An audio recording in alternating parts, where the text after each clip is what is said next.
Welcome back to My View. There's a strong legacy of leadership in Florida. So many people have flocked to the Sunshine State in recent years, myself included, and it's clear the momentum is only growing.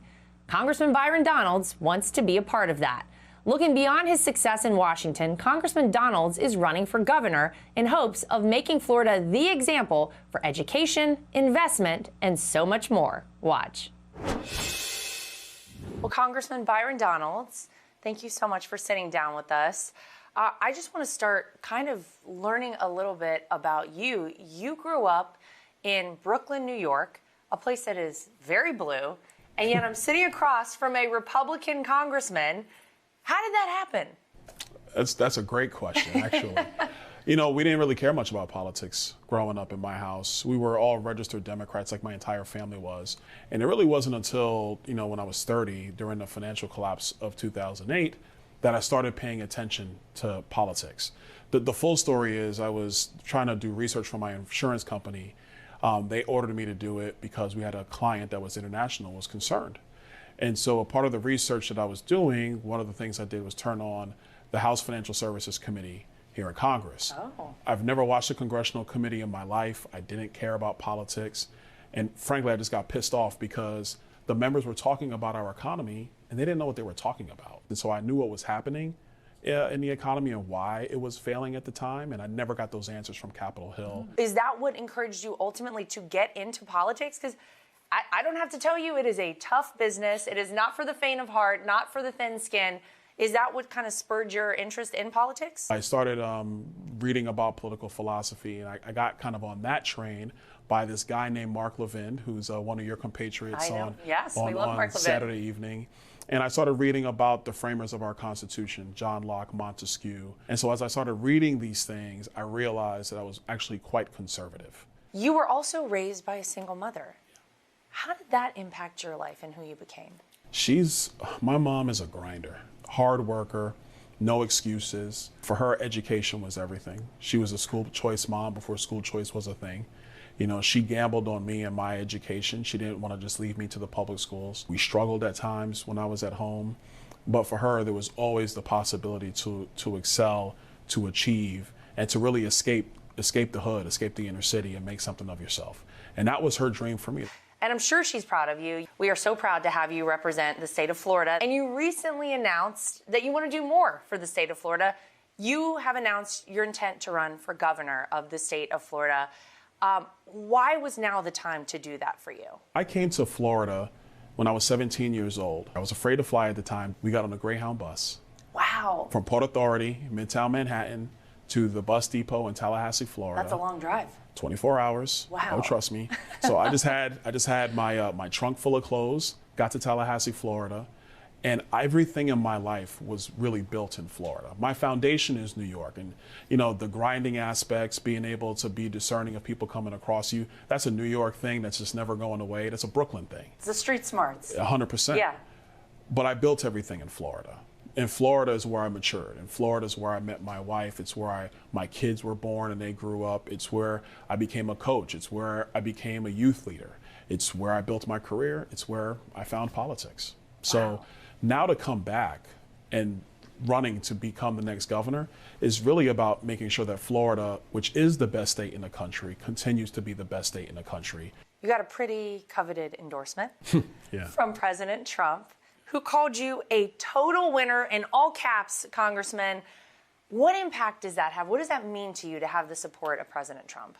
It's really an honor more than anything. Obviously, it's the most coveted endorsement in politics for obvious reasons, because the president just doesn't lose. He wins a lot. And so to have his endorsement means everything. I think it demonstrates the hard work that has gone on in my life from when I was 30 till now at 46 years old. It demonstrates really that he respected my commitment to making sure that not just we're going to make America great again, but wanting to do everything possible to lead the state of Florida. And I'm really just honored, and I'm not going to let him down. In fact, the only direction Congressman Donalds is going is up. Welcome to the 7th floor Longworth balcony. This is amazing, and this is your view every day. The first time, though, after you were elected to represent your constituents in Florida. Yeah. And you came up and you sat for the first time in your office in D.C.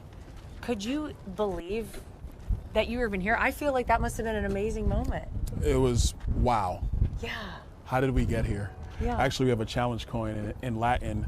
We wrote inscribed in Latin, started from the bottom. Oh, there's a song that goes along with that. There's a song with it. There's a song with it. But that's what we wrote in it, because you get here and you're like, this really happened. Yeah. I still remember primary night. I don't think I've ever shouted so loud just at victory, because it was a tight race. We won by 774 votes in a primary of 100,000 votes. Wow. So to get here and sometimes it's still in awe. I'll look at the Capitol building and be like, it's the office. But Congressman Donalds is willing to forego the view for a chance to keep Florida moving forward. Florida really, has been booming over the past several years. There was such movement down to Florida during the pandemic. And I'm one of those people. I moved down there and I stayed because it is a great state. It's a great place to live. What is your vision for the future of Florida? We're one of the best states, if not the best state in the country when it comes to business.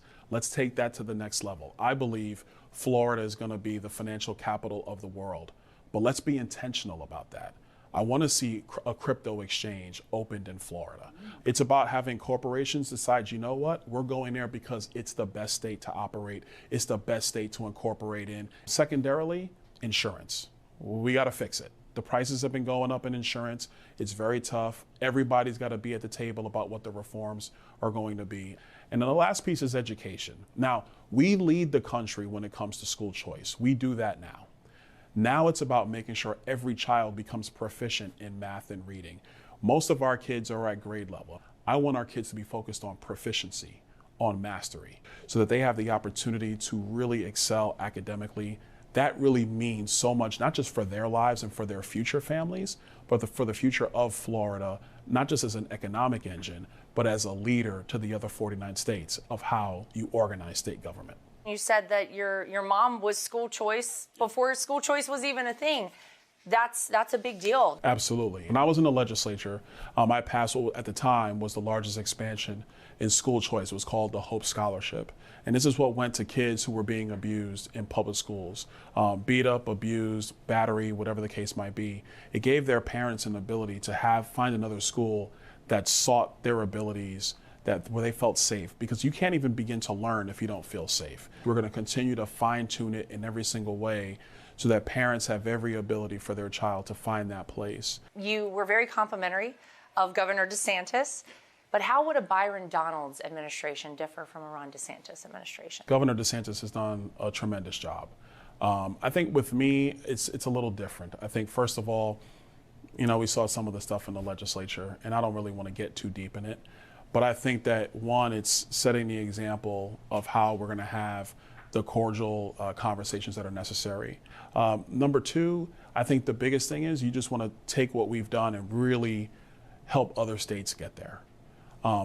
I want Florida to be the best, not just simply because I want Florida to be the best. This is what I joked with my friend Vivek Ramaswamy about that, because he's saying he wants Ohio to be the best. And I said, well, that's great and all, but you still can be number two. I like Florida, the competition between states. This is good. Florida's going to be the number one. But I think you take the Florida model and you help other states realize what they can accomplish, working with other governors to get that done. But I got to tell you, it's very difficult to follow a great governor. What do you say to people who are going to sling mud your way over the course of this run for governor?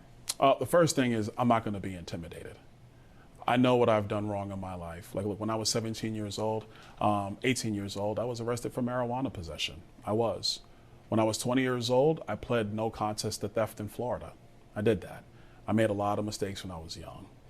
But, when I was a youth leader, we would tell the children in the youth group that when you mess up, you make up, but you never give up.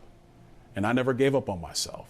So to people who want to dig up dirt and throw it at me, I say, I'm not going anywhere. I'm going to be right here. And I think that if you can go through life being better than you were the day before, then nobody can do anything to you. Well, thank you for taking the time to sit down with us. Good luck with everything.